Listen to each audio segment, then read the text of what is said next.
So let me tell you guys about the Parent Trap. So I was working as a visiting nurse full time during the week. I was making like $1,300, and I get a call from this other agency that I had did some part time work for, and they was like, "Hey, Audra," they was like, "We have a case for you. Would you like to go out of town?" As I was multi-state licensed at the time, and work two 12-hour shifts a week overnight. Now, because I was able to schedule myself as a visiting nurse, um, I was able to put it into my schedule. 2 nights out of the week, towards the end of the week, I work 7P to 7A. So I take the case, I go in, I meet the parents, beautiful parents, thriving family. Both of them, were very, very successful in their careers.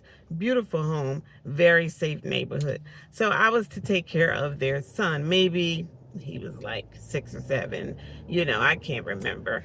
And so basically we were on paper notes at the time. So now in home care, when you fill out your nursing notes, at the very end of the note, it will have a clause that says when the nurse is not available, the parents and or the caregiver is to take care of the child in the absence of the nurse. So that's where everybody's covered. But right under that, it'll have parent caregiver sign. So that note has to be signed to validate that I actually came, provided nursing care, I did the visit, and also so the company can get paid through the insurance. When you open up a case, and I know this because I was a supervisor in pediatric and adult home care, when you open a case during the admission process, you explain that to the parent or caregiver that at the end of the shift, we're going to need you to sign off on the nurse's note. They agree. So I go in, I'm taking care of the little boy for like 2 weeks. Me and mom had good conversations, about life, college, school, workplace dynamics, yada, yada, yada. And then I met the dad, very brief, just speak to him when I come in. But I was instructed by my supervisor. At the end of your shift, Audra, knock on dad's bedroom door, which was right across from the little boy's door, and basically said, have him sign your time slip.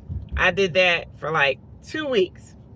Get on this case, and on downtime, I'm just going over some paperwork, some bills and everything, and I realized, because I was making $67,700 a year on just the visiting nurse side, the case took me to 6 figures. I ended up making $102,000 a year. First time in my life. I had been a nurse for over a decade at that time. I was like, oh my God, I'm so happy. This was pre-COVID too. So, I'm always grateful for whatever I get, but 6 figures became no more right after COVID. You know what I'm saying? Still happy to get it. I'm not an ungrateful nurse. But I was excited. I was like, I can't believe this. And it was doable. The shifts were doable. So I'm working. Knock on his door. Then one night he stops me when I come in. He's like, Audra, here, give me your time slip. Let me sign it now. He was like, because that knocking on the door, waking me up in the morning before I go, he was like, I can't deal with that. I got to get my sleep. So I understand that. I don't like broken sleep. I get it. So now every night when I come in, he comes in, to say hello, check on his child, give him a kiss goodnight, whatever, as usual. And he signs my time slip. Why, you guys, did I continue to work on the case thinking everything was fine? And then one day I went home and I got a call when I woke up. It was from my supervisor. Oh, and let me go back. I called the supervisor to update her that dad was going to sign my time slip prior to the end of shift because he wanted to get sleep, and it was interrupting his sleep. She agreed. And the reason why I had to do this is because we all know that we don't pre-document. So I felt like pre-signing is like you're signing before I'm even finishing the whole 12 hours. So I wanted to get it cleared through the office. They cleared it.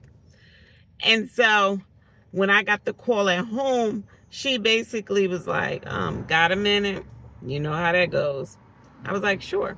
She said, we just want to call to let you know that with the case of such and so, the family, the parents have requested that you not return because you're waking them up to sign your time slip. Can y'all believe that? Seriously? And what I learned about companies and agencies over the years, and it's just in nursing. Like, I don't have any issues on any of my other jobs, like little stuff, nothing major, only in nursing. I've already cleared this with you. Legally, it has to be signed. Y'all need to get paid. I need to get paid. You understand me? The parents were aware. You know what I'm saying? And so you cancel me without even supporting me or taking up for me. Like, well, to my understanding, you expressed to her that you wanted her to sign it before you went to bed. Like, what's the problem at this point? I stopped waking them up, which was my original instruction. So they canceled me, and I lost in one night $34,400. Oh my God. And I don't know if that math is correct, but it's close to it. And I was like, I can't believe this. You know what I'm saying? So anyway, it is what it is. Thank God I had a job to fall back on. I will be putting a video out there about every day that you don't invest, you're losing money. I truly believe that having PRN jobs in the draft is an investment, because you never know when your employer is going to, cancel you, terminate you, or an employee is going to undercut you. You're dealing with favoritism, clicks, or whatever. They all happen in this industry, but I was okay. I was very hurt. Like, that was rude. You know what I mean? But anyway, I gotta go, y'all. Have a good one. Bye.